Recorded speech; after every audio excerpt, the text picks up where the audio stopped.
പ്രധാന വാർത്തയിലേക്ക്. ജമാഅത്തെ ഇസ്ലാമിയും SDPIയും ഇപ്പോൾ UDFുമായി ചേർന്ന് പ്രവർത്തിക്കുന്നുവെന്ന് മുഖ്യമന്ത്രി പിണറായി വിജയൻ. ലീഗ് ഇതിന് കീഴ്പ്പെട്ടുകൊണ്ടിരിക്കുന്നു. വർഗീയത നിങ്ങളെ തന്നെ വിഴുങ്ങുമെന്ന ഓർമ്മ വേണമെന്നും ലീഗിന് മുഖ്യമന്ത്രിയുടെ മുന്നറിയിപ്പ്.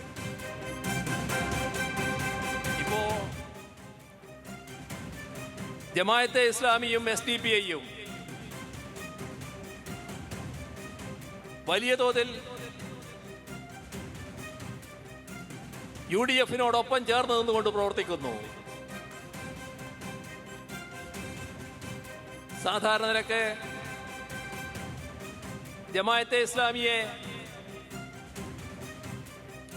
മതനിരപേക്ഷ മുസ്ലിം ജനവിഭാഗം അംഗീകരിക്കുന്നതല്ല. മുസ്ലിമിലെ ഏറ്റവും പ്രബലമായ സുന്നി വിഭാഗം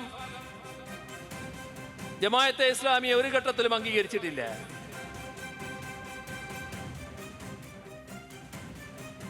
എന്നാൽ ലീഗിനിപ്പോ വല്ലാത്ത പ്രതിപത്തി അവരോട്. ഇന്ത്യൻ യൂണിയൻ മുസ്ലിം ലീഗ് ഇതിനെല്ലാം കീഴ്പ്പെട്ടുകൊണ്ടിരിക്കുന്നു. ഇത് അത്യന്തം ആപൽക്കരമായ നീക്കമാണെന്ന് മനസ്സിലായിക്കൊള്ളണം. മതനിരപേക്ഷതയുടെ ഭാഗമായി നിന്ന് മാത്രമേ വർഗീയത എതിരിടാൻ കഴിയൂ. മതനിരപേക്ഷതയുടെ ഭാഗത്ത് നിൽക്കുകയും വർഗീയതയെ പ്രോത്സാഹിപ്പിക്കുകയും ചെയ്താൽ അത് മതനിരപേക്ഷതയെ ശക്തിപ്പെടുത്തലല്ല, വർഗീയതയാണ് ശക്തിപ്പെടുത്തുക. വർഗീയത നിങ്ങളെ തന്നെ വിഴുങ്ങി എന്ന് വരും.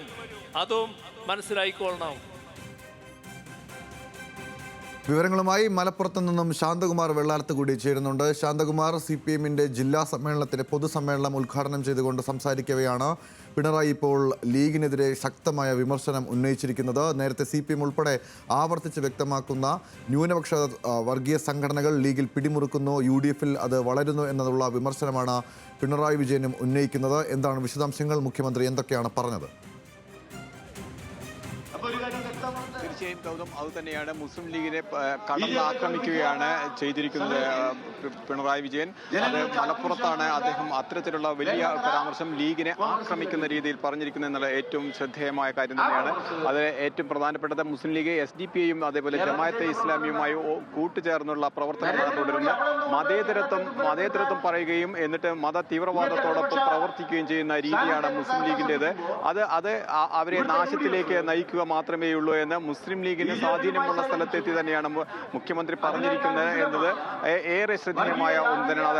അത് CPMന്റെ മലപ്പുറം ജില്ലാ സമ്മേളനത്തിൽ മുസ്ലിം ലീഗിനെ കടന്ന് ആക്രമിക്കുന്ന രീതിയിൽ മുസ്ലിം ലീഗിന്റെ തീവ്രവാദ സ്വഭാവമുള്ള ജമാഅത്തെ ഇസ്ലാമിയും SDPയുമായി കൂട്ടിച്ചേർന്ന് പ്രവർത്തിക്കുന്നു.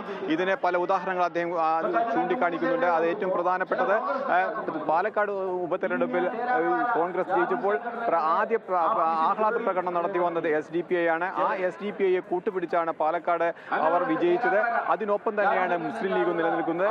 മുസ്ലിം ലീഗ് മതേതരവാദിയാണെന്ന് പറയുകയും എന്നിട്ട് മത തീവ്രവാദ ശക്തികളൊപ്പം പ്രവർത്തിക്കുകയും ചെയ്യുന്നു. ഇങ്ങനെ മുസ്ലിം ലീഗ് ഈ രൂപത്തിൽ പോവുകയാണെങ്കിൽ മുസ്ലിം ലീഗിന് ഇത് വലിയ വിനാശകരമായിരിക്കും. മത തീവ്രവാദത്തെ എതിർക്കേണ്ടത് മതേതരത്വത്തോടൊപ്പം നിന്നുകൊണ്ടാണ്, അല്ലാണ്ട് മത തീവ്രവാദികൾക്കൊപ്പം നിന്നുകൊണ്ടല്ല എന്ന് അദ്ദേഹം ആവർത്തിച്ച് പറയുകയും ചെയ്യുന്നു.